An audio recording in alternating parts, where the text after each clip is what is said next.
তেজগাঁওয়ের বিমানবন্দর থেকে ধানমন্ডি ৩২ নম্বর পর্যন্ত ছিল লাখো মানুষ। বঙ্গবন্ধুকে হারিয়ে দিশাহীন মানুষগুলো অধীর আগ্রহে অপেক্ষা করছিলেন তার কন্যাকে বরণ করে নিতে।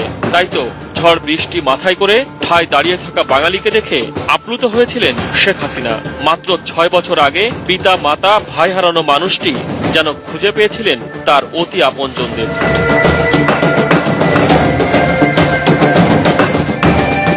বাঙালির স্বাধীনতার মহানায়ক বঙ্গবন্ধুকে হত্যার পর পরিবেশ খুব একটা অনুকূলে ছিল না শেখ হাসিনার জন্য।